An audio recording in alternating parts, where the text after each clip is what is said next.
Good morning, ladies and gentlemen, and welcome to another episode of the Daily Bone Podcast, where we discuss all things crypto markets. That includes the majors like Bitcoin, Ethereum, Solana, meme coins, and of course, NFTs.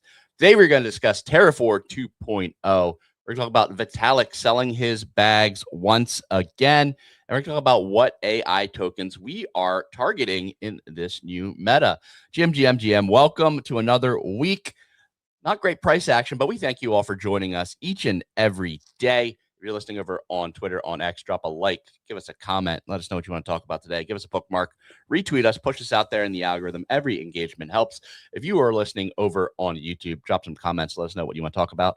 And if you're listening over on Zora, where we stream each and every day, drop a comment. We'll be reading those as well. I'm joined today by Easy and Signal on a brutal Monday. Signal, how you feeling today? How you making out in this choppy market? Brutal market. I don't know. I kind of become a little bit desensitized to it now. We've just been like, not, it doesn't feel exciting anymore. I had actually a very interesting call with one of my friends who works on Wall Street. And he was saying to me that he doesn't feel like this pain is over. He sits on the crypto side of traditional finance, and he feels like we could easily see more lows here.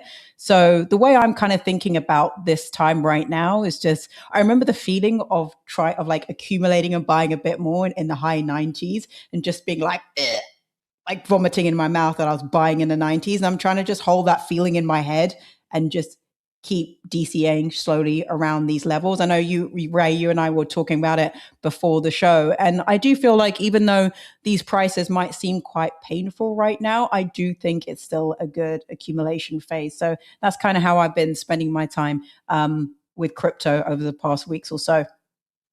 Yeah, I mean, I generally have been one who like clicks a ton of buttons. I'm still like clicking a few here and there. But like mainly my focus is just turn on the DCA button and not panic and not overtrade right now. Check out new things, new chains like Mega ETH. I've experimented a little bit over there, some NFTs, some random projects. Been definitely diving deep into AI agents, AI agent efficiency, workflow management, all that stuff. Being able to create and knock out tasks for me. But yeah, I'm anticipating another 6 to 8 months of pain.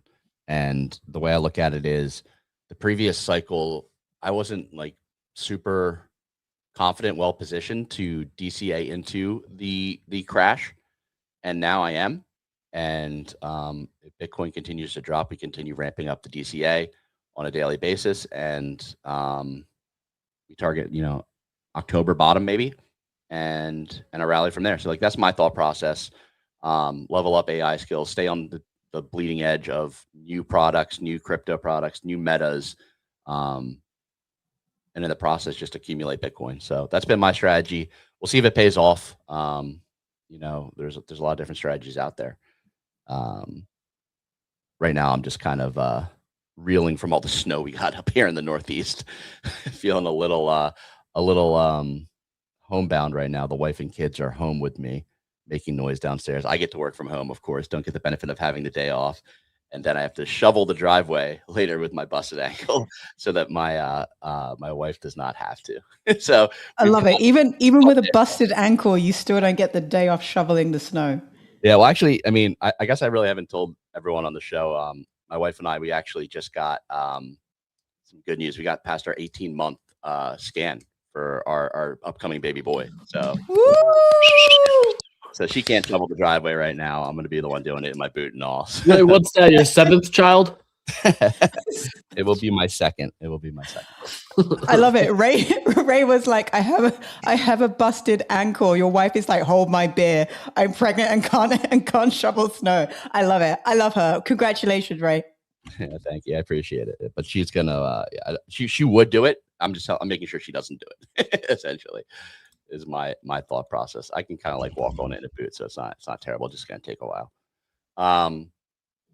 Yeah, that being said, we've got a lot to talk about. Markets are down, all kinds of like fear on the timeline with the AI. Why don't we knock out a little weather report here, Sig, and then we'll move on and talk about some of these topics. Yeah, let's get on to it. If you can help with the music, Ray, that would be good. But let's get into it on Monday, February 23rd. Looking at that crypto roundup, the majors crashed Sunday evening before recovering with Bitcoin now over 66,000 K. Ethereum is at 1,900 and Solana at $80 and hype down below $27. Over the past 24 hours, top three stories. Well, Trump introduced 15% global tariff after Supreme Court ruled against his previous tariffs on Friday. The EU came out and halted their trade deal with the US in response, causing equities to fall 0.5% pre-market. Next up, our good friend Vitalik is just dumping his bags, dumping more Ethereum, selling almost $4 million worth over the weekend. Last time Vitalik sold this quantity, the ETH price dropped over 20% in the following weeks. And then finally, a Citrini research article about how AI will destroy the economy went viral on Twitter. The article depicted a fictional 2028 future characterizing AI's impact on job displacement and economic disruption. That is all for the weather report. It is back to you folks in the studio. Excellent weather report as always, Signal. Did you read this 2028 Global Intelligence Crisis article? I did read it. Some more doom and gloom coming out as to how we're all going to be jobless within the next 2 years. And just, you need to lock in your house now and pay off that mortgage and stack your cans of beans. Get ready. Look, I thought it was like, first of all, I think I wouldn't put it exactly in the category of sort of AI doom news. I thought it was a good thought exercise in the way they presented it. But I do seem to be seeing, like, maybe it's the algorithm of X, or maybe it's just like the more negative the news is around the impact of AI on our future, the more clickbait it gets, which is obviously what the algorithms are there to do. And I think it's very good to have both sides of the coin. I think you definitely need to know both sides of how this technology could impact your life in the future. But I also think the best way to really understand, is this a possibility? Because it's just a thought exercise and some of it could come true and none of it could come true. It's just to get your hands dirty in the technology and to use it. Because once you understand how to use it yourself, you can then say whether this is utter garbage and it has a 0% chance of happening, or whether it has a 5% or 10%. And I think in the same way, people back in 2021 thought NFTs were the future of France. And then 12 months later were able to change their opinion quite quickly, or 18 months later to be able to change their opinion quite quickly. They were able to do that because they were using their technology. The people who came in at that time and were essentially buying the top, they were buying the top because they hadn't actually been using the tools and seen that wave. So I think personally, the best thing to do is just dive into this AI field, use it, see how it impacts your life, and then you'll be able to read articles, both positive and negative, with an actual real world view, rather than just sort of taking in a theoretical scenario that may or may not ever play out. Yeah, it's definitely a tough one to kind of like wrap your head around. Like the main thesis from this is basically saying like companies invested in AI to increase efficiency. This caused layoffs. White collar layoffs like are like the backbone of American consumer economy. They're buying the iPhones, they're buying the houses, etc. This causes the economy, the workers to spend less. The economy weakens, margins lower for these companies, so they need to invest more in AI so they can save more money, lay off more people, and it becomes like a death spiral essentially of the human employee. And that's kind of like what the overall thesis is for this article. I don't know if that necessarily happens. They make a lot of assumptions and they make some interesting points. I didn't get all the way through, but there are some interesting points, and like they point out like which markets can get displaced and like some realistic scenarios on how those displacements occur, which if you're looking at the tooling available and where we're headed, make a lot of sense. But I think they do take a number of different leaps that necessarily aren't guaranteed to happen, if that makes sense. Easy, are you worried about the AI overlords throwing off the economy? Dude, I'm optimistic. I continue to be optimistic. I was like a counter voice to this whole thing. I read the whole article, did not even use AI to summarize it because I wanted to actually read it. I will say the team over there at Citrini is like really intelligent. It's a very smart team. The article had some great math behind it. It had very clear outline trends. It wasn't crazy doom posting insane metrics about negativity. Overall, it was like really, really well written. And I like that. But I'm on kind of the counter side of it is like I look more at AI as to what happened with jobs in the market on the .com bubble and situation. You had a lot of new roles come out following the .com boom versus many previous roles. Stuff got optimized, stuff got quicker, which is great, right? Like that's ideal. I think a lot of the jobs that they're talking about that'll become obsolete are absolutely realistic. But I think AI opens up a lot of new job opportunities. And the main thing for me is like I look at AI as a way of like a creative renaissance in a sort, where you had art and trad art have its renaissance period, right? Like that was crazy. Technology has never really had a renaissance period where creativity can thrive, and AI gives everybody the opportunity and the ability to create things with code. And that to me is so fascinating because I saw a metric that was kind of going viral this weekend of like 0.023% of people have actually used Claude Code or something like that. It was like that paid. It was paid called Claude. Yeah. Yeah, paid. Or not even Claude Code, just paid AI. So like I pay for ChatGPT. We pay for Gemini at work. And for me, that was like fascinating because I've been paying for AI for almost a full calendar year. And I was like, wait, this is actually very interesting. Because in CT, I was talking to my mom about this because she was like, I see Bitcoin's down. Like, are you in trouble? I'm like, it's interesting because I wouldn't say we're in trouble because crypto has this weird convergence of emerging technology where AI is sort of seeped into a lot of the crypto conversation. And because crypto is such an innovative technology, despite it being around for almost 20 years now, right? Which is crazy to think about when it comes to like the start of Bitcoin, it doesn't feel like it's been around for 20 years because so many people are still unsure of it. And 2038 would give us 12 years with AI. I think AI will be adopted at a much faster pace because it's so much broader, right? But when I look at this to me is the most interesting thing. And for those listening, it's each dot is 3.2 million people, and it shows how little have used chatbots. It's like less than 20% of people. How little pay, which is less than 1% of people, and how little have actually used coding scaffold, which is the ability to actually create something. That to me was like very eye-opening because despite it feeling like this is going to progress at an alarming rate, the adoption curve is still so early. And that to me was like, okay, so there's still billions of people who you tell them that you're using AI and they're like, oh, to do what? I play Arc Raiders with some friends who are in like sales and PR and these other components.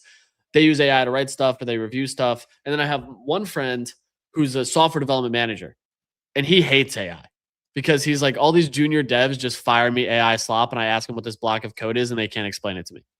And he's like, that's just life at this point. Like, he's like, my whole job now is just reviewing Git pushes of AI code. Like, it's fine. Like, I'm used to it. But then I talked to my other friend who's like, yeah, our company started using AI to do a couple things for like lead gen. And I'm like, that's like tip of the iceberg stuff for me. I'm like, you give me like 30 minutes to understand what you guys are doing for lead gen. I bet you I could build something that would just like go crazy for it. And you'd be like, holy shit, how'd you do this? And that was a really eye-opening moment for me because we all feel like we're so far behind others in our space because of how much they've done with AI. But in reality, just because we've used it, we're so far ahead of the curve. And I read this article and I was like, I agree with some of the points, but there's a couple key things that stood out. And sorry for the long-winded rant, but like UBI, Universal Basic Income, starts to really become an interesting topic here. Because if there is going to be this job shortage where people are not working as much, you still need consumer spending, which UBI theoretically could be funded via taxation on compute, taxation on processing, taxation on data centers, where the US is going to want to be a stronghold for this. So they're going to be building these things and paying whatever taxes are applicable because valuations of certain tech companies are going to skyrocket and they're going to have expendable capital to use, especially with lower headcounts. So you can get into this whole argument about Do you support UBI? Does it make sense? Whatever you want to think, I think it's a foregone conclusion that in some capacity, we're going to have it solely because of the reason that individuals are still going to need to spend capital. And if you don't spend capital, and if the US is not, if the general US consumer is not spending capital, that means globally consumers are not spending capital. We have one of the largest outflows of capital expenditure in the entire globe. So if we as Americans are not spending, that means there's a much broader net of individuals not spending, which is terrible for global economies. So if the economy crashes in the US, the rest of the globe is very highly likely to also be experiencing that and a systematic risk across the board. But I think that opens up a lot more interesting things here. I think when I look at this, what becomes interesting to me is the amount of free time individuals will have again.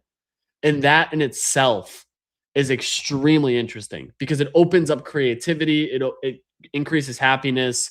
It increases a lot of benefits for society. You look at things and like I could go down this route. I spent a lot of time last night looking into this because I just started, I obsess over things, and this article made me obsess over certain things.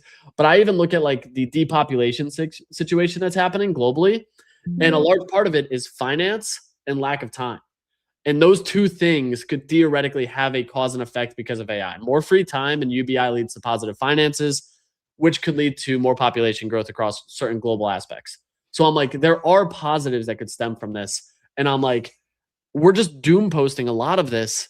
And yet I'm sitting here cautiously optimistic because there's a lot of positives that can actually stem from more free time thanks to AI.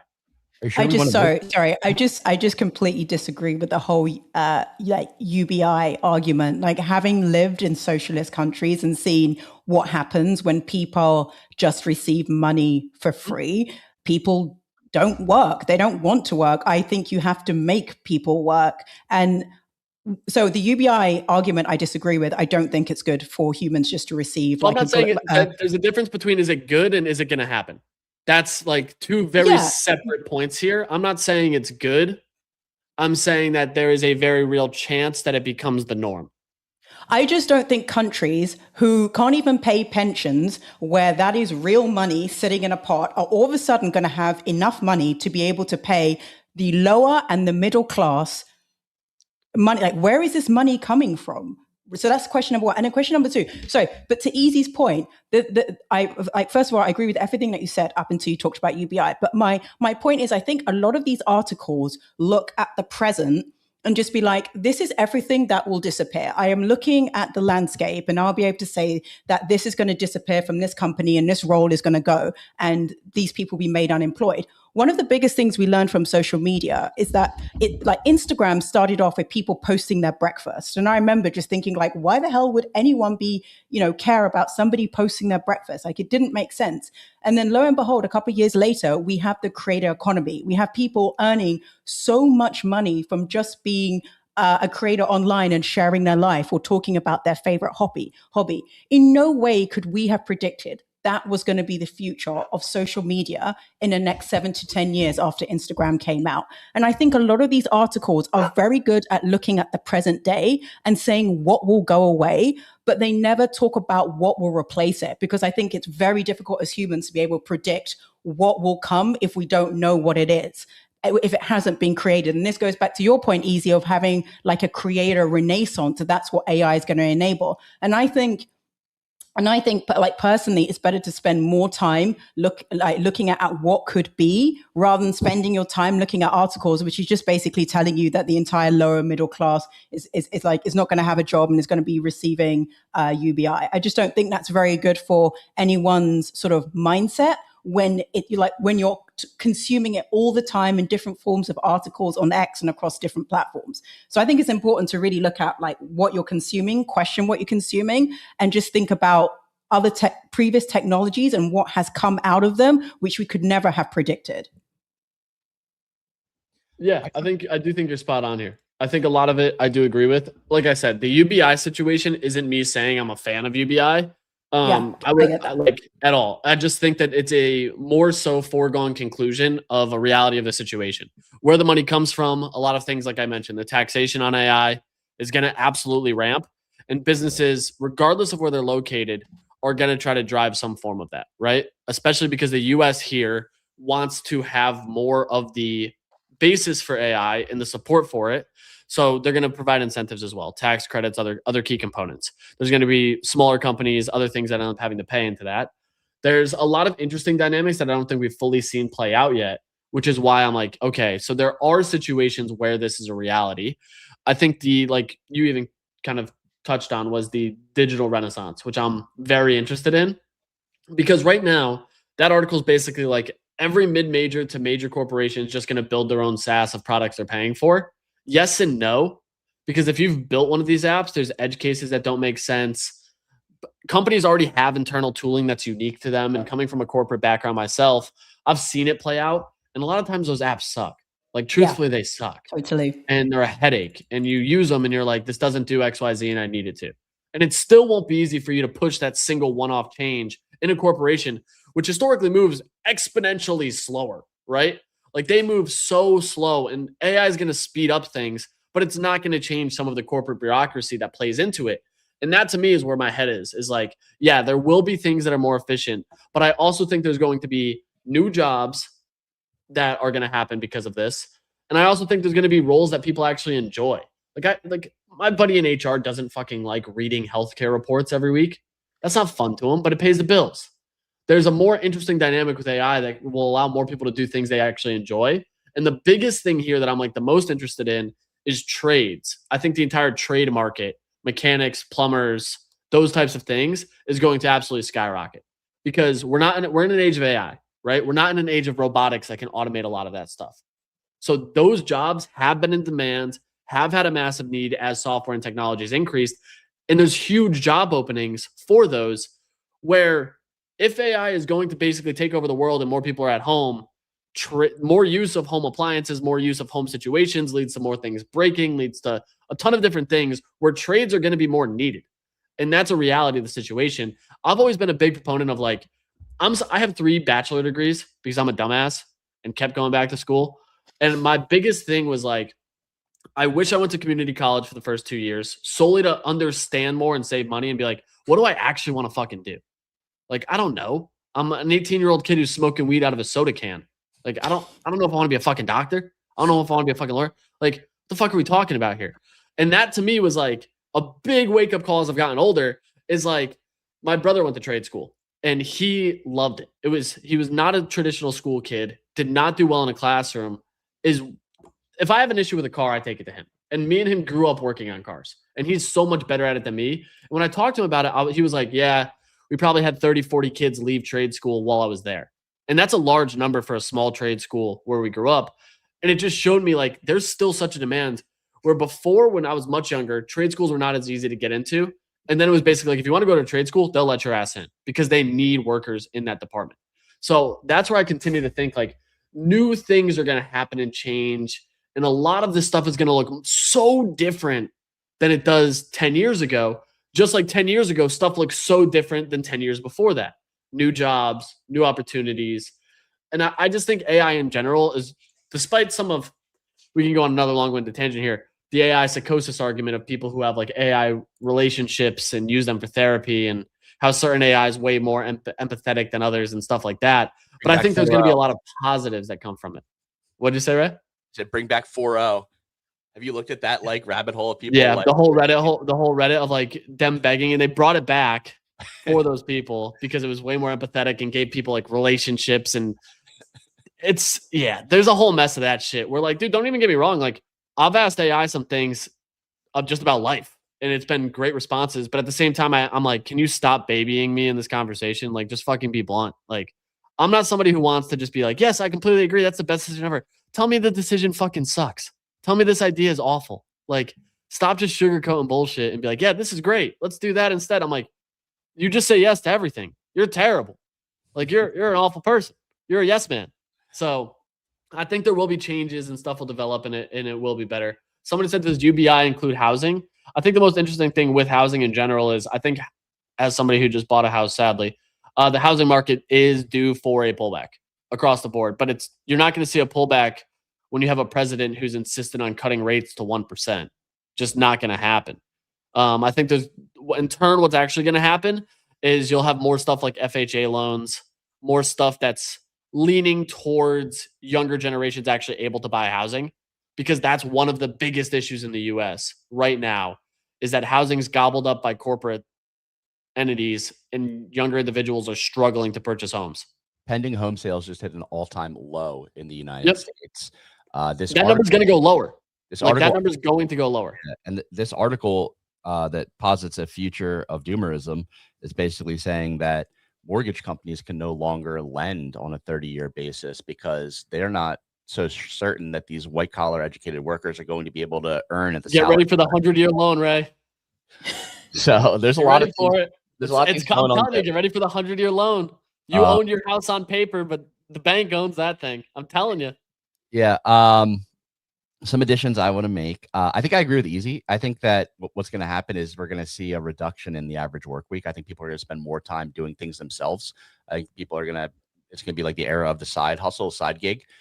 You're going to have a companion with you that can help build. Everyone in the world's going to have a $180,000 engineer in their pocket to help build or plan or do whatever they want to do, follow their passions. They're going to have more resources than ever before. And I'm on the side that this leads to an improvement of humanity. We find ways to make it work. One thing I did want to bring up kind of on a tangent was Sam Altman talking about the resources required to train these models and comparing it to the resources required to raise and feed a 20-year-old human. Like that was such a wild. I feel like that was taken out of context. Come on. Like they snipped it at just the right point in time. Saying that, why are we feeding all these humans? We could just be spinning up more AI agents. That was weird. I'm not gonna lie, that was weird. I just praying it's weird. That's why I'm excusing him, because I'm like, no, surely the man who's in charge of one of the major AI powers doesn't truly think like that. Because it was disturbing if it was, but I'm going to excuse him and say it was out of context. What I do want to say too is art or no future photography. What did he say here? There's one thing I wanted to bring up. He said, it will take longer than we expect. This feels like the speculation of the .com bubble. I agree, but the issue with the .com bubble was it was more of just like a network where intelligence could flow. This is like intelligence creating additional intelligence. It's using itself to build further. I think you're going to see more of an exponential return on the level of AI than you would have looking at the .com scenario. Obviously, I was not old enough to know what the talking heads were saying at the beginning of the .com bubble. I was still, in grade school, I think. But it just feels like this is different, if that makes sense. Like the tech is actively building on the tech. And that was the case for the web, but not in like a direct case like we're seeing with AI right now. So I think just the acceleration is just like a higher level. I want to switch gears though. Markets opened. It doesn't look like it's too much blood right here. Dow or the S&P opened down slightly from Friday, but is now in the green on the day. 6,900 for the S&P. This comes on the back of additional tariffs coming from Donald Trump. Supreme Court ruled Friday that his tariffs were illegal. He came out immediately, said he's putting a 10% worldwide tariff, and then he raised it the next day to 15%. Europe is backing out of trade deals on this. It's creating economic uncertainty. Markets are in a mess over the weekend. Thoughts on this, Easy? This new tariff war, is this going to be as big of a deal as we saw last time? It seems like markets hate uncertainty, and there's just a ton of uncertainty right now about what's happening. New tariffs, are they allowed? Old tariffs, are you going to pay them back? What's going to happen? What companies are going to benefit? What companies are going to get hurt? Like, what's your take overall on this whole mess of a scenario? I mean, the tariff situation, it's refunds, not for countries. It's refunds for businesses that paid tariffs. So theoretically, it could stimulate some of that business economy side of things. Trump's obviously very upset about it. He's not happy about this. Did you see there was a clip that went of him calling into C-SPAN under a fake name? They think it was him. John Barron was the name, which was a previous pseudonym he's used before, where you can just tell by the tonality it's him. Like, you're just like, oh man, this dude's really crashing out, which is pretty funny to me. But I think the whole thing, right here, the John Barron. I played it. I haven't heard it yet. I want to hear it. It's so funny, dude. Well, this is John Barron, and this is the worst decision you've ever had in your life, practically. Jack's going to agree with me, right? But this is a terrible decision. And you have Hakeem Jeffries, who he's a dope. Tell me that's not him. Chuck Schumer, who can't cook a cheeseburger. Of course, these people are happy. Of course, these people are happy. But true Americans will not be happy. And you have the woman earlier. I assume she's a woman. She's a Democrat. But she said she's disgraced. She's devastated. All right, by John. this. We'll go to Chester, who's in Baton Rouge, Louisiana, Democratic caller. I feel like we're doing here. So good. All right, John. So That was good. That was good. You can't tell me that's not him. Like, The come thing on. is, no, but I've heard some wicked good comedians an do impersonator, Donald right? Trump, to do an impersonator. So I kind of think it's an Regardless, impersonator. The whole clip is so funny. Yeah, it could be a voice changer. Regardless, when I heard that, I was like, that's fucking hilarious. Like, kudos to whoever did that because it's just so funny. Like, to picture the president calling into C-SPAN and just yapping about Hakeem Jeffries and Chuck Schumer, saying Chuck Schumer can't even cook a cheeseburger is wicked funny to me.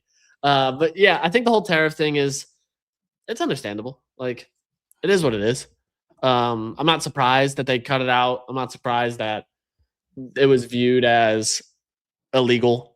But yeah, that's just where my head's at. I think overall refunds to businesses is a positive for the economy. They're going to keep trying to push whatever they can to make the economy seem better. Unemployment rates are dog water. Yeah, Elon Musk to tweet under 80 times by the end of today. I was going to jump over to Polymarket next and look at some of the macro odds. We've been talking about a number of different things. Here we've been talking about the U.S.-Iran strike that's been heating up a bit. How many inches of snow in NYSE? Dude, I'm so torn on this one because it's right on the edge right now of this, like right on the edge of 20. I papered like a fucking idiot as it's now like ramping back up. It's going to be close. They got a lot more than we did. I say we got maybe a foot here. Well, New Jersey's the one that got slammed. The thing is, it's like you got to be conscious of Central Park and where it's happening.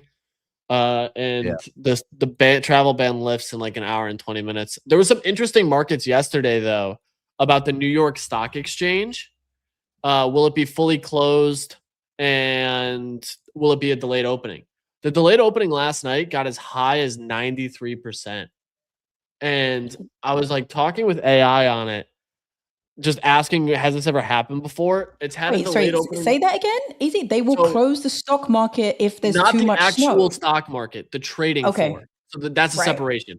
In person, because the trading floor still is used, despite 99% of it being electronic now. The argument here was the actual trading floor. So will the New York Stock Exchange trading floor be delayed? I was confident they would not close it. There's only been like a handful of times in the last 40 years or something that they've actually closed it. 9/11, obviously they closed the whole New York Stock Exchange fully. There was a blizzard 15 years ago where it was a delayed opening. But the concern for me was it all depends on the MTA, so the mass transit, and if that's going to allow for individuals to get in. It came out that they were not closing it at like 4 a.m. It would open as regular. I did not take a trade on this because I was so hesitant. I just didn't know enough about it and the reality of it, despite having information that basically pointed to it should be a 60% chance that it's not delayed. Was all the numbers I was finding was like, it's very unlikely that it'll be delayed. And there was one wallet this order book was thin. You can see only $27,000 of volume. This one wallet kept buying yes. Kept buying. So keep scrolling down, Ray, at some of the comments. Yeah. You was the guy who just kept buying it. If you keep scrolling down, show more comments. He had posted on here.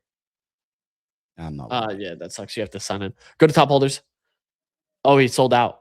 You was yes for like thousands and thousands of shares. And he was pushing the price up really hard and posted like the travel ban, MTA delays, and some other stuff. And I was like, the stock exchange still doesn't feel like it's going to do it. Doesn't feel like it's going to do it.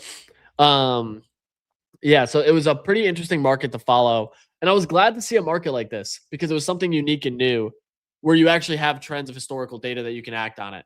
So, yeah, so he ended up selling. Oh, so he sold into the pump. Yeah. He sold into the pump, which is hilarious. Yeah. Yeah, he kept buying. Well, he probably He had bought that- low. Like Yeah. he was buying real low. If you scroll up yesterday past him. So his first couple of buys came in at 37 cents was his biggest buys, and then bought up to 70. So yeah, it was really interesting to just follow that market, just because it was something new. Like I said, it was a completely new market. You don't really see stuff like that, and there's like data and research that you can actually look into for how likely was this to happen. So it was fun to follow this late last night. I didn't make a trade though. I ended up going to bed before like 10 p.m. because I got something in my eye. Completely separate tangent. I couldn't see out of my left eye. I've got Like, Are you all right now? I'm totally fine. I got like eye drops. Drove myself like this to the fucking CVS and was like, fuck, dude. Like, I don't know if I got hay in my eye, living on a farm and shit. I don't know what it was, but I literally could not see out of my left eye for like 4 hours. And I was like, fuck this. I'm just going to go to sleep. Woke up today and was fine. I was like, okay. Last night I finally had some time to myself. I was busy kind of like doing family stuff all weekend, prep for the storm. And I was like, I'm gonna sit down. I'm gonna play a video game. And I sat down in my chair, fired it up, and then my power went out for an hour. And I was like, fired off some Twitter posts, went to bed. But it was dude. I didn't even watch TV. I literally laid in bed at like 9:30. But I checked my Whoop to see what time I fell asleep. It was like you were asleep before 10. I was like, damn. Yeah. All right. Any other markets on Polymarket you're interested in? You said tweets for Elon today. Yeah, 65 to 89 today feels like a foregone conclusion. I got in at 66 cents earlier. These markets have high key been the best ones for me because it reminds me so much of like memes and trend-based trading, which is hilarious to talk about because it's just based on when he's active and when he's not. And you can trade the ranges. Like I don't really hold these to resolution, but like I got into 65 to 89 at 66 cents earlier today because he had not been active. And I'm like, even if he comes back and is active, there's a good chance he's not going to break that threshold. You have another market ending tomorrow for this, which I know a lot of the listeners don't like these markets. They say it's pure gambling, whatever. This other market I like is, this one that ends tomorrow. I like the 340 and 360 ranges personally. So you can get in at like 65 cents across the two. Where's Elon at? Is he snowed in tweeting up a storm right now? That's another thing to take into account. Well, I don't think he lives in New York. He's either in Texas or California or Florida. All right. Just checking. So one of the big three. But yeah, I like if I'm taking this, I'm probably taking that 340 to 380 line at 65 cents across the two. Because the way you can trade these, which is also nice, is you can take two bounds and get a wider range. 40 tweets is a lot from him in a single day right now. Out over the last month, where if either one of those hits, it'll offset the other two. So I like those. Kicks had a really good market as well for the strike on Iran, which he said not by February 24th, because you have the State of the Union, which is going to be a massive mention market. 9 p.m. tomorrow night, State of the Union. Just go over to the mention market. We'll go into that first. That's like way more interesting here because this is a live market. So this is one of the most traded mention markets of all time. It has over $3 million of volume on Kalshi and over 545K right now. You got to think this is going to be almost exclusively about how great Trump has done. So there's a few I like on here. I actually like the Biden 10 plus times no. I think he'll say his name 5-6 times. 10 is a lot. AI and artificial intelligence 2+. I like yes. I think that oil and gas 3+ times is 100% going to hit. Like 100%, especially with the Venezuela and us controlling their oil reserves. Gas prices coming down to all-time lows. That's already I say all-time lows. One sentence that he could say. Yeah. 3 times in a single sentence. Hottest, 100% hitting. Hottest is like a 100% hit. He says I would take Kamala on the yes as well. What'd you say? I would take Kamala with the yes, because if you think he's going to say Biden at least 6-7 times, he normally names her together with him. So if it only has to be once, I think I think that one could. But I like hottest because he always says it's the hottest economy. It's the hottest, whatever is a sign of positivity. So that feels good too. They're higher strikes, so like you can try to set some limits and try to get filled on them. But that's where I'm at. The crypto Bitcoin one, I would not touch with a 50-foot pole. I like yes here. That's why. I like yes too, but there's also a chance because crypto prices are down that he ignores it. If crypto prices were all-time high, this would be a much higher strike. Like, I agree, but like, it's not a focus. Like, that's the difference. The thing is, you just had the Mar-a-Lago event, straight dyslexia there, Mar-a-Lago event, where it was about tech, finance, AI, crypto, which was a very positive event. So I think a small flyer on crypto Bitcoin could be good, but he's largely stayed away from it unless Bitcoin's over 100K. If Bitcoin's over 100K, he mentions it. I could see him just talking about innovation in the US and throwing that in there with tech and AI is my thought process. But what I guess I do worry about is like he's facing serious heat about his own crypto businesses. Yes. He doesn't want to highlight that. So like I can see both sides of the coin, but I kind of like the 5-to-1 here on I just don't think because he wants to come across as being like, this is all the great things that I have done and these are all the great things I will do. I don't see how crypto or Bitcoin plays into that. And I think we're kind of like thinking about ourselves too much. The Genius Act is a pretty big act for crypto to bring crypto, make US the crypto capital of the world. Like it doesn't feel like the right time. It doesn't feel like the right time considering everything that's happening. Yeah, I don't know. I mean, if you like AI a couple times, I could see him just going down the tech stack and doing, crypto, Bitcoin, and AI and like kind of the same thing. What else do you like here? Epstein at 17%. There's no way he says Epstein. Right? That will be a 0. Like, you take the no on that. There's not questions. Epstein is no. For sure, he's not bringing that up. Absolutely not. I actually like the gold card, Trump card. Yes. That's another one I like, yes. Okay. We haven't heard too much about it recently. He had a big discussion of it in December. And then Nicki Minaj had a gold card randomly when she was with him. So it wouldn't surprise me if that got shared. Peanut. Yeah, cookie. I like IQ. Because when he wants to go after someone, you often hear him say he has the lowest IQ out of anyone I know. When he wants to diminish somebody, that's like what he throws out there. Yeah. Yep. No? Okay. I'm just certain words like that. I would much rather allocate the capital towards stuff that feels way more yes or no. Epstein, no. I like the Biden 10 plus times, no. I like oil 3 plus times, yes. Like, I wouldn't touch, like I said, the crypto Bitcoin one, I'm so hesitant to even touch. Where, like, if you don't feel like it's underpriced or overpriced, you shouldn't trade it. Like, that one feels like it's a toss up. So maybe you take yes for the coin flip, but it's already so low here that as the speech starts, odds all drop until something's said. Like, if you're a no trader, you're better off taking no's and setting sell orders because odds and volume drop once the speech starts. So that's where I am. Honestly, Middle East, maybe a small flyer on no because of the tension right now. It's tough to say like he's done incredible things when we're about to strike Iran. Like, that one is like very interesting. I do think he says it, but like, especially with the Israel Gaza in there, that one, yeah. So, but I've shared kind of what I like on this. It's just, this is going to be the most watched mentioned market by far. How long will it be? Over 90 minutes. You like taking these two? 90 to 100. I would take those two. 60 cents on the dollar. 90 there. to 100 plus, I would take. The guy loves to yap, and you have to think this is his last State of the Union he can ever have. Yeah, that does make sense. Him going long on this is so unsurprising. Speaking of speech lengths, I think there's a Taylor Swift. I want to say speech. I think it's Taylor Swift. I gotta find it. Over 90 minutes? I didn't realize it was that long. I thought it was like a much shorter speech. Who's driving and sitting outside the Capitol building and listening in from the outside, trading on their phone? Yeah, so Trump's last one was 99 minutes. Oh, wow. Okay. That was the previous one. It was an hour and 39 minutes, so 99 minutes. I mean, and this is his last ever one as president. He can't be president again.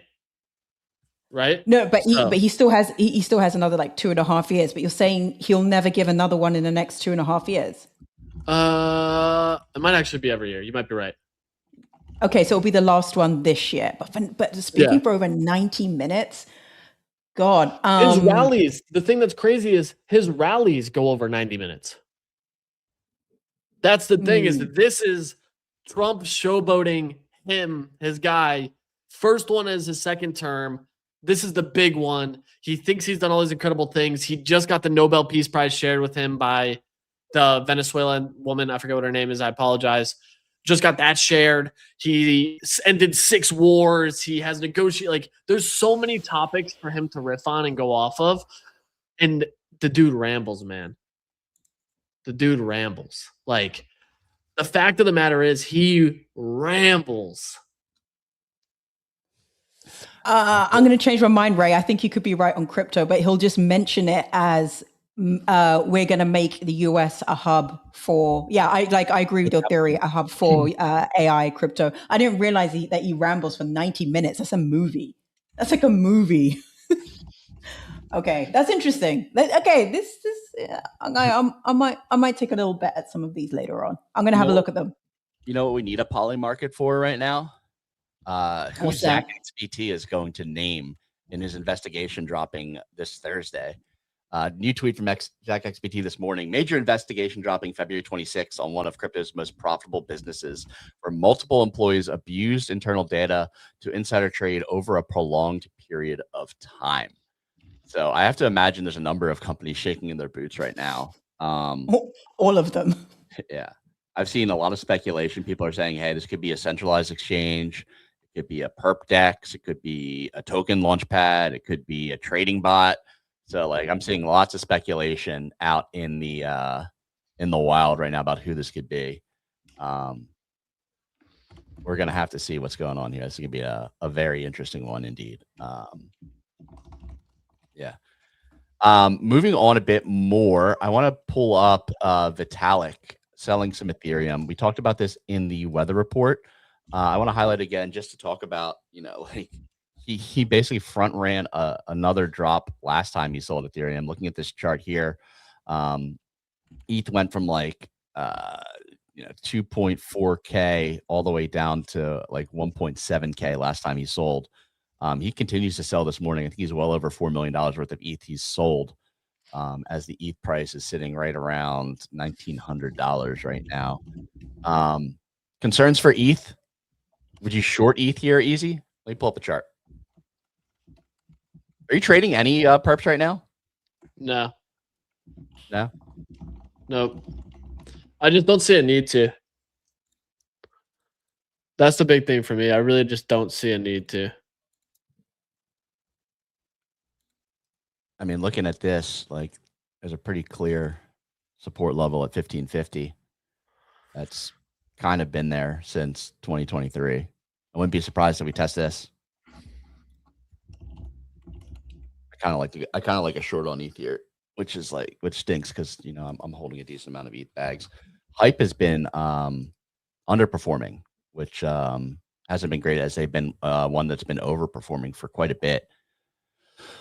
Hype now sitting at 2667, down for 3 weeks straight after getting as high as $38.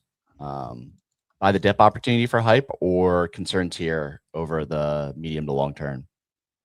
Down 8% on the day. I'm a little bit cautious here. I'm worried about this CMEC, whatever it is, 24/7 trading. What is this? The CME group, CMA. Yeah, CME. So them offering crypto trading starting end of May. Yeah. Yeah, that news came out last week. I mean, I guess it's been down only since that news, so maybe that's part of the concern with Hyperliquid. I think there's different sets of people who want to trade on either. I'd have to look at like what the liquidity difference is, or like how much liquidity is actually being traded, being offered for CME versus Hyperliquid. But yeah, I mean, definitely concerned here. We basically have given back almost all of this big run up we had. Previous lows at $20 as a support level here to look at. But definitely a big drop today. But if you're somebody who's bullish Hyperliquid, I'd say opportunity to potentially get in at a discount. Sig, your thoughts on Hyperliquid? Are you still holding Hype? Yeah, I've still got hype. I still think it's a good product, and this is a team that, you can tell they dig their heels in. They're sticking around. It's difficult to know whether this will make it to the other side of the bear. If it gets uncomfortable, I probably just will sell and rotate that bag into other alts which are bleeding and continue to, other majors which are bleeding. And, there's a 99.9% chance they are going to go up in the next cycle. But I am going to hold here until further information. Yeah, it's a tough one. But I just feel like they've proven themselves. They've proven themselves again and again and again. And even if they have the CMC as a competitor, I still think they have a big enough market to serve and a growing market to serve. So I like it. All right. I think I tend to agree. We'll have to see. Crypto falling again over the last hour. We did have a little bit of a rally, but across the board kind of falling off here. Led by Hyperliquid, which is crazy. Looking at the 24-hour gainers, Pippin is at a $720 million market cap, continuing to see crime going on. But in terms of top 100 tokens, Hyperliquid is the #1 worst performer of the day, unfortunately. I'm going to run through some quick hitters before we wrap today. You can find all of these at dailybones.com. Sign up for our daily newsletter. You get all this information in your inbox Monday through Friday, and a nice little recap on the weekends with the most actionable news from the week.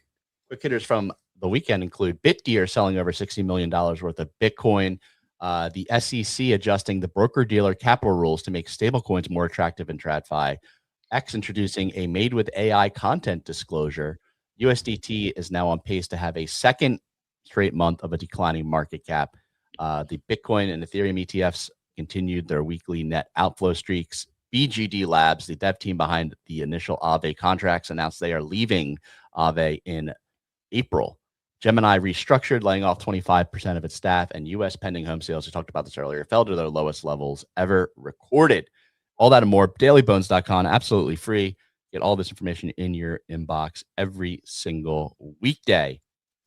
Anything else you guys want to talk about before we wrap here? Nothing from me. Nothing from me. All righty. Thank you all for listening. It's been a wonderful Monday. Thank you for joining us today. We do this podcast Monday through Friday, 9 a.m. Eastern time. You can catch us on all major podcasting platforms, Apple, Spotify. You can also catch us on YouTube, Zora. See what we're talking about. Look at our charts.